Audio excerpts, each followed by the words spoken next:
Friends, welcome to math विजा. का तुम्हाला genuinely हा प्रश्न पडलाय की एक्झॅक्टली बाळाची काळजी घेताना कोणत्या चुका करू नये?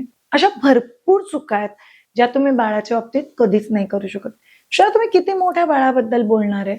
0 ते 6 महिन्याच्या बाळांबाबतीत. मी Shreya Shah, child birth educator and lactation consultant. एका नवीन आईच्या कॉन्फिडन्ससाठी मला जे काही करता येईल ना, ते सगळं आपण या पर्टिक्युलर चॅनलवरती करतो. तुम्ही जर नवीनही असाल आणि तुम्हाला वाटत असेल की मस्त आहे, मला होमली नॉलेज मिळालं पाहिजे, जे थोडंसं ट्रेडिशन आणि थोडंसं मॉडर्न सायन्सला मिक्स आहे, तर नक्कीच या चॅनलला सबस्क्राईब करा. बाय द वे, पहिली आणि महत्वाची गोष्ट, लहान बाळांच्या बाबतीत ही चूक करायची नाही की दरवेळेस ते रडतायत म्हणजे ते उपाशी आहेत. का नाही करायची? काय होतं माहितीये का, ब्रेस्ट फिडिंग बाळ पितात, तुम्ही अर्धा अर्धा तास, पाऊण पाऊण तास घेऊन बसता आणि तुम्हाला कन्फ्युजन राहतं, पोट भरलंय, नाही भरलंय, पोटात जातंय, नाही जातंय आणि त्या कन्फ्युजनच्या ओघाने तुम्ही बसत राहता. पण प्रॉब्लेम काय होतो माहितीये का, तुम्ही ऍक्च्युली चेकच करत नाही की दूध जातंय की नाही जात. आणि मग तुम्ही 1-1, 2-2 तास बसला तरी पण बाळ रडत असेल, तर मग आपण फॉर्म्युला मिल्क देतो. ह्याचे 2-3 डिसएडव्हान्टेजेस आहेत. एक तर आपलं बाळ, पहिली गोष्ट तुम्ही लॅच चेक केलाय की नाही. जर तुमचा ब्रेस्टशी कनेक्शनच बरोबर नसेल आणि लॅच चुकीचा असेल, तर आतमध्ये दूधच जात नाही.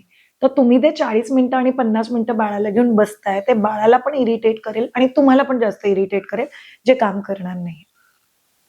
दुसरी महत्वाची चूक जी तुम्ही ह्याच्यातच केली आहे, म्हणजे बाळ आपलं रडतंय आणि शांतच बसत नाही म्हणून तुम्ही फॉर्म्युला मिल्क ठुसताय. ऍक्च्युअली जर तुमचं बाळ शांत बसत नसेल, तर तुम्ही तुमचं दूध काढून पाजा ना, फॉर्म्युला मिल्क कशाला पाजता? इथे येतोय पॉइंट नंबर 2.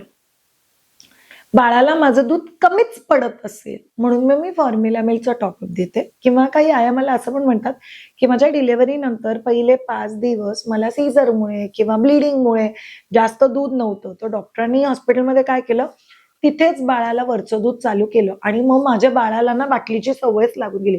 माणसाचं बाळ आहे, 5, 10, 15, 20 दिवस, अगदी 3 आणि 4 महिन्याच्या बाटलीच्या सवयी पण आपण बंद केलेल्या. एवढी काही लगेच सवय लागत नाही. पण त्याच्यामुळे काय होतं माहितीये का, कोणतीही आई फॉर्म्युला मिल्क किंवा बाटली असा विचार करून सुरू करत नाही. चला बाबा, बरं आता बाटलीच देणार. आपण सुरू करतो, मी फक्त दिवसभरातून एकदाच बॉटल देणार आहे आणि पण जास्त वेळ नाही. मग एकदाची 2दा, 2दाची 3दा, 3दाची 4, कधी ती 8 वेळपर्यंत होऊन जाते, तेवढं कोणाच्या लक्षातच येत नाही. इथे तुमची तिसरी चूक, जी कधीही करू नये. पहिल्या 6 महिन्यापैकी, स्पेशली पहिले 40 दिवस, जर तुम्हाला बाळाला ब्रेस्ट फिडिंग करायची इच्छा असेल, तर तुम्ही बॉटल इंट्रोड्यूस करू शकत नाही. मग तुमचं काही कारण असू दे. ते वाटी चमच्याने आम्ही ट्राय केलं, ते सांडून जातं. वाटी चमच्याने बसायला पेशन्स लागतो. बाटली आपल्या तोंडात टाकलं की ते आपल्या तंद्रीत पीत राहतात. पण तो पेशन्स तुमच्याकडे असलाच पाहिजे. ऑप्शन नाहीये. जर तुम्हाला ब्रेस्ट फिडिंग करायची इच्छा असेल, तर तुम्ही बॉटल इंट्रोड्यूस नाही करू शकत. कारण बाटलीच्या निप्पलची जर बाळाला एकदा सवय लागली, तर बाळ आईच्या निप्पलवरती दूध पीत नाही. लॅच चुकीचा करतात, कचा-कचा चावायला लागतात आणि मग त्या गोष्टी फार जास्त डिफिकल्ट होऊन जातात तुमच्यासाठी. म्हणून ती चूक तुम्ही करूच शकत नाही. इथे तुमची चौथी आणि अतिशय महत्वाची चूक येते बाळाच्या बाबतीत. माझं बाळ ना बारीकच दिसतंय, नुसत्या हातापाण्याच्या पिपाण्याच दिसतायत. घरचे म्हणतायत की हाताला बाळ हलकं लागते. अरे देवा, हाताला बाळ हलकं लागण्यावरती आपण जात नाही. बाळाचं आपल्याला वीकली वेट गेन 150 ग्रॅम पाहिजे. आम्ही काही मदर्स बघितले, ते दररोज वेट चेंज करतात. आज 20 ग्रॅम बढ़ा, आज 30 ग्रॅम बढ़ा, आज 35 ग्रॅम बढ़ा. असं काही करत नाही आपण. दररोज उठसून वजन चेक करायचं नाही बाळाचं. बाळाचं वजन हे आयडियली महिन्यातून एकदा, आणि त्याच वजन काट्यावर ज्याच्यावरती एकदा केलं असेल, ते पण तुम्हाला डाऊट असेल तोपर्यंत, म्हणजे पहिले 1 ते 1.5 महिने. सो आयडियली आपल्याला वीकली वेट गेन 150 ग्रॅम वगैरे लागतो. त्याच्यापेक्षा जास्त वेट गेन लागत नाही, जर फक्त आईचं दूध पीत असेल तर. कॉम्बिनेशन फीड असेल, थोडंफार फॉर्म्युला मिल्क फीड पीत असेल, तर याच्यापेक्षा वेट गेन जास्त येतं. ते पण नॉर्मल आहे. पण ही चूक करायची नाही की माझं बाळ हाताला हलकं लागतंय म्हणजे त्याला दूधच कमी पडतंय. हे काही खरं नाहीये, म्हणून त्या भानगडीत प्लीज पडू नका. बाळाचं वजन आहे, हाताला हलकं लागतंय म्हणून तुम्ही उगीचच फॉर्म्युला मिल्क घुसत नाही.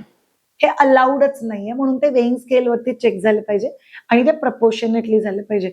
कोणीतरी म्हणतंय तुझं बाळ तर फारच बारीक दिसतंय म्हणून उगीचच पॅनिक व्हायचं नाही. 6वी आणि महत्वाची चूक, भरपूर लोक बेसनच्या आटाने, पिठाच्या गोळ्यांनी बाळाला घासून घासून ते अंगावरचे केस काढायचा प्रयत्न करतात. प्लीज जास्त कष्ट करू नका. हॉर्मोनल असतं ते. 8व्या-9व्या महिन्यापर्यंत सगळे केस युजली पडून जातील.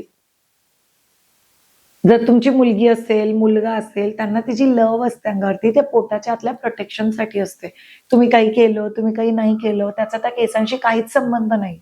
म्हणून उगीचच घासून घासून, म्हणजे अगदी त्या स्किनला त्रास होईपर्यंत घासून घासून लोक ते केस काढायचा प्रयत्न करतात. त्या प्रयत्न नाही करायच्यात. 7वी आणि अतिशय महत्वाची चूक, बाळाच्या कानात जोरात फुकायचं नाही. याने बाळाच्या कानाच्या पडद्याला धक्का लागू शकतो. त्यांना ऐकण्यात प्रॉब्लेम होऊ शकतो. फ्युचरमध्ये त्यांना कान दुखी लागू शकते. म्हणजे अगदी बाळाला कान दुखला ना तर बाळ बोलू पण नाही शकत. मला कान खूप जास्त दुखते. म्हणून बाळाच्या कानात फुकू नका. अगदी तुझी कामाची बाई म्हणत जरी असेल की तुम्ही किती बाळं मोठी केली आणि मी खूप जास्त बाळं मोठी केलेत, तरीही त्यांना ती गोष्ट अलाव करायची नाही. 24 आवर डायपर्स आपण नाही करू शकत. तुम्ही कोणत्या वेदर कंडिशन्स मध्ये राहता त्याच्यावरती ठरतं डायपर सूट होणार आहे की नाही. जर तुम्ही 24 तास डायपर घालणार असाल तर 2 डायपर चेंजच्या मध्ये आयडियली 15 ते 20 मिनिटाचा ओपन टाइम पाहिजे. जर तुम्ही फक्त रात्री डायपर घालणार असाल तरी पण डायपर चेंज पाहिजे. प्रत्येक डायपरची एक कॅपॅसिटी असते, 5 तास, 6 तास, 7 तास. त्या हिशोबाने तो डायपर चेंज झाला पाहिजे. डायपर घालताना नेहमी आतमध्ये डायपर क्रीम ही लागलीच पाहिजे. मॅग्युजाची पण डायपर क्रीम आहे, जी आम्ही ॲलोवेरा वापरून बनवतो. अतिशय इफेक्टिव्ह आणि सूदिंग आहे ती. तुम्ही ती पण घेऊ शकता. पण हे खूप जास्त महत्वाचं आहे की पहिली गोष्ट, डायपर 24 तास नाही घालायचे, राईट फिटचे घालायचे. आणि तरी पण जर घालणार असाल तर 2 डायपरच्या मध्ये फ्री टाइम असलाच पाहिजे. पुढची महत्वाची चूक जी लहान बाळांच्या बाबतीत करायची नाही. आम्ही बाळाला ना सकाळचं कोवळं ऊन दाखवतो. याच्यात चूक काय? सगळेजण म्हणतात नाही, कोवळं ऊन दाखवायचंच नाहीये बाळाला. 8 ते 11 आयडियली, म्हणजे भरपूर ऑर्थोपेडिक तर म्हणतात 11 ते 1च्या मधलं ऊन. थोडंसं कडक ऊन पाहिजे. तर बाळाच्या बाबतीत मी तुम्हाला अगदी 12चं ऊन नाही सांगणार आहे. पण डिपेंड्स, उन्हाळा, पावसाळा, हिवाळा काय चालू आहे. असं ऊन पाहिजे जे तुम्हाला अंगावर पडल्यानंतर तुम्हाला किंचित ऊब जाणवली पाहिजे. त्या उन्हात बाळाला 20 मिनिटाच्या आसपास बसवणं हे खूप जास्त महत्वाचं. आणि प्रिफरेबली आईने बाळाला घेऊन बसवणं म्हणजे बाळाला काही बसवून नाही ठेवायचे, पण बाळ पण उन्हात पाहिजे, आई पण उन्हात पाहिजे. हे तुम्ही केलंच पाहिजे. तुम्ही ही चूक नाही करू शकत. कारण सकाळी अगदी 6:30च्या उन्हात जाऊन बायका बसवणं, कोवळं ऊन बाळाला दाखवते. एकतर बाळ पूर्ण पॅक असतं थंडी असल्यामुळे, आणि बाळाला त्या व्हिटॅमिन डीचा कोणताही फायदा होत नाही. पुढची महत्वाची चूक जी खूप साऱ्या आया अननोईंगली बाळाच्या बाबतीत करतात, बाळाला निप्पल तोंडात ठेवून झोपवायचं नाही. दिवसा असू दे, रात्री असू दे, बाळ रडायला लागलो की आम्ही लगेच निप्पल तोंडात देतो. निप्पल तोंडात दिलं की माझं बाळ न करत झोपतं. कधी कधी बाया म्हणतात 1-1, 2-2 तास माझं पिल्लू निप्पल तोंडात ठेवतंय. नाही करू शकत तुम्ही. तुम्ही बाळाला निप्पल तोंडात ठेवून ठेवायची सवय नाही लावू शकत. त्याचे भरपूर डिसएडव्हान्टेजेस आहेत. सोपी गोष्ट सांगते की स्लीप हे सायकल्स मध्ये असते. एक सायकल टू दुसरी सायकल. आणि जर बाळाला एक सायकल टू दुसरी सायकल मध्ये जाताना एखाद्या सवयीची करायची सवय लागली तर पिल्लू प्रत्येक 60 मिनिट ते 90 मिनिट मध्ये उठून परत एकदा चालू करतो. म्हणजे तुमच्यासाठी बरोबर नाहीये. आणि म्हणून त्या भानगडीत पडायचं नाही.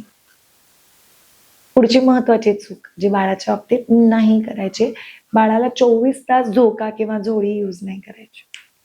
माझं बाळ झोळीशिवाय झोपतच नाही, माझं बाळ झोक्याशिवाय झोपतच नाही. माझं बाळ ना ऍक्च्युअली 1-1.5 तासानंतर हलतो, पण मी झोका देऊन 4 ते 5 तास झोपते. कसं आंघोळीनंतर 5 तास झोपलंच पाहिजे? नाही रे बाबा. लांबड्या 2च झोपी असतात, आंघोळीनंतरची एक आणि रात्रीची एक. या 2 झोपा पाहिजे तर तुम्ही झोळी किंवा पाळण्यात झोप, पण बाकी वेळ पिल्लू बेडवरच झोपलं पाहिजे. म्हणजे अशी कोणतीही सवय नाही पाहिजे की हे केल्याशिवाय माझं बाळ झोपतच नाही, हे केल्याशिवाय माझं बाळ झोपतच नाही. याच्यामुळे तुम्ही तुमच्या स्वतःसाठी खूप सारे इश्यूज क्रिएट कराल जे तुम्हाला फ्युचरमध्ये सॉल्व्ह करायला लागतील. आणि शेवटची आणि महत्वाची चूक, ज्याच्यावरती आम्ही डिटेल व्हिडिओ पण करणार आहे, 6 महिन्या आधी पिल्लूला मध देणं, पिल्लूला जेवण देणं किंवा पिल्लूला पाणी देणं हे टाळायचं आहे, किंवा गाईचं दूध देणं. 6व्या महिन्याची सावली तरी पडली पाहिजे. म्हणजे तुम्हाला जॉब जॉईन करायचा आहे, बाळ ऑलरेडी फॉर्म्युला मिल्क पितंय, तर तुम्ही 5व्या महिन्यापासून, म्हणजे 5वा महिना पूर्ण झाला की बाळाला वरचं जेवण देऊ शकता.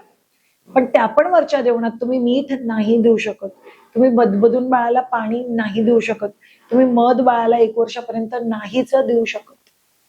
हे काही नियम आहेत. म्हणजे खूप सारे पूर्वीचे लोक म्हणतात, "हे काय ते तुमचं आजकालचं, आम्ही नाही का पोरं मोठी केली."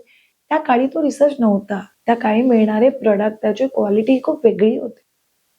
मी असं नाही म्हणत प्रत्येक जुनी पद्धती चुकीची असते. पण काही गोष्टी ज्या माझ्या बाळाच्या हेल्थसाठी सूट नाही होत, त्याच्यासाठी वेळ डिसिजन घेणं खूप जास्त महत्वाचं आहे आणि तो डिसिजन तुम्ही लोकांनी घेतलाच पाहिजे. या 10 अतिशय महत्वाच्या चुका ज्या तुम्ही नाही करायच्या. माझ्या डोक्यांना कन्फ्युजन होतंय, की मी पुढचा व्हिडिओ एक्झॅक्टली कशावर करू? मी बाळाला किती, केव्हा, कसं आणि कोणतं पाणी द्यायचंय याच्यावरती एक व्हिडिओ करणार आहे नेक्स्ट. पण तुम्हाला काय वाटतं अजून कोणता व्हिडिओ मी केला पाहिजे आणि ज्याच्याबद्दल तुम्ही उत्तर शोधताय? चला पटापट मला कमेंट करून कळवा. Thank so much all of you हा पर्टिक्युलर व्हिडिओ बघण्यासाठी. Have a great time. Take care. Bye bye.